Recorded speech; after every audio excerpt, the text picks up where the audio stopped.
Albert Einstein, the man whose theories changed science forever, didn't he start out as the genius the world now celebrates? In fact, there was a time when he spent 9 years desperately searching for a job, with every door slammed in his face. He was the only one among his classmates who couldn't find work. And yet, the boy once considered a slow learner would one day be offered the role of president of Israel. But how did this happen? And why did such a brilliant mind struggle so much to get hired? Let's find out. Albert Einstein was born in 1879 in the German city of Ulm as a child. People often looked at him strangely because he was different from other kids. He spoke late, learned slowly, and his teachers labeled him as average or even below average. But there was a reason for this. Einstein wasn't interested in memorizing facts. If he didn't understand something, he refused to simply memorize it. Instead, he would spend time trying to understand the concepts behind it. This curiosity made him fall behind in school, but it also planted the seeds of his genius. He was a creative thinker from a young age, a trait that, at first, seemed like a weakness, but later became his greatest strength.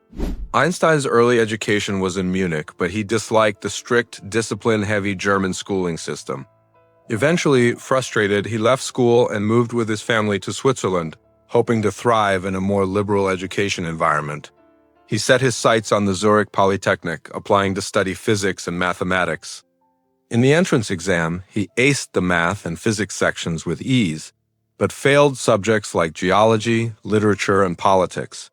After reviewing his test, one professor was so impressed by Einstein's answers in math and physics that he asked who had taught him. Einstein replied, "I taught myself." But the professor explained that to be accepted, he needed to pass the other subjects as well. That meant spending another year back in school. Disappointed but determined, Einstein did just that. A year later, he passed the entrance exam and joined the college. But his attitude didn't change. He often skipped boring lectures, studied on his own, and didn't try to impress his professors.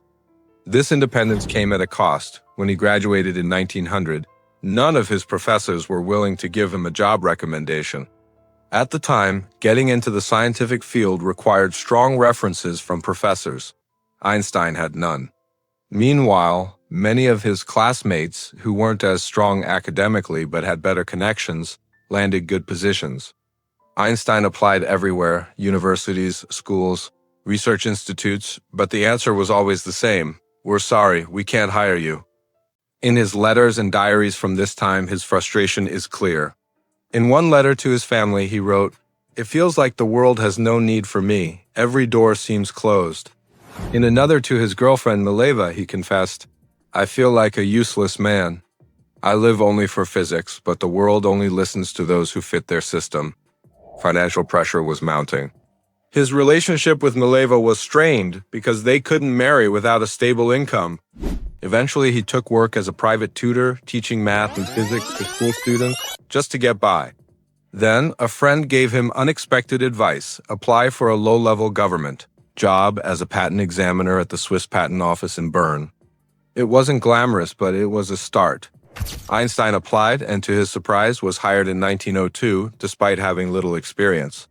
His job was to review applications for new inventions and check whether they were truly innovative. The work was dull, but it gave him something he desperately needed: stability. The regular hours meant that, in the evenings and on weekends, he could finally return to what he loved most: scientific research. This job, though modest, became the launching pad for the ideas that would one day change the world.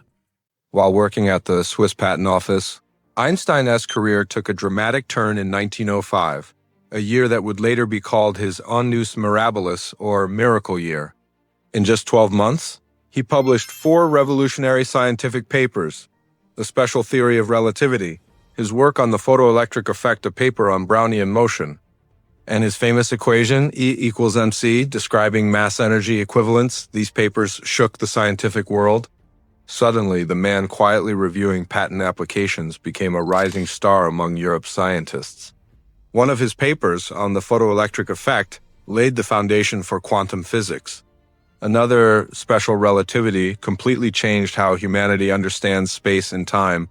Finally, in 1909, 9 years after graduating, Einstein was offered a position as an assistant professor at the University of Zurich.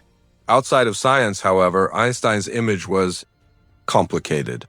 To some, he was the eccentric genius with wild hair, socially awkward and lost in thought. To others, he was a serious figure with an important voice in political and humanitarian causes.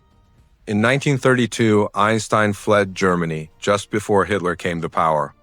Being both outspoken against the Nazi regime and of Jewish heritage, staying was dangerous. He moved to the United States, becoming a professor of theoretical physics at Princeton University in New Jersey. By the late 1940s, Einstein was not only a global scientific icon, but also one of the most respected figures in the Jewish community worldwide. In 1948, the State of Israel was officially established. Just 4 years later, in 1952, Israel's first president, Chaim Weizmann, passed away. The country's leaders needed someone of immense moral stature to take his place. They turned to Einstein. On November 17, 1952, Abba Eban, Israel's ambassador to the United Nations, delivered a letter from Prime Minister David Ben-Gurion.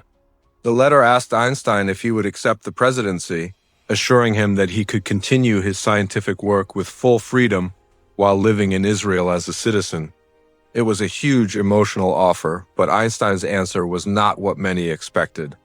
In his reply, Einstein wrote, "I am deeply moved by the offer, but also saddened and ashamed that I cannot accept it. All my life I have dealt with objective matters. Therefore, I lack both the natural aptitude and the experience to deal with people and to handle official duties." At the time, Einstein was 73 years old. Privately, he admitted to a guest in his home that the offer felt very awkward. Later, he told a Jerusalem newspaper that he could never take a position where he might be forced to support government decisions that went against his conscience. This was the real reason. It wasn't just that he didn't see himself as a political leader.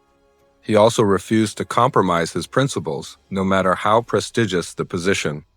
Einstein sympathized with the idea of a safe homeland for Jewish people, but he was never a passionate Zionist. In fact, 6 years earlier, in 1946, 2 years before Israel was founded, he had told an international audience, "The idea of a state does not appeal to me." On December 16, 1952, Yitzhak Ben-Zvi was elected as Israel's second president, and Einstein returned to the work that had always defined him, the pursuit of scientific truth.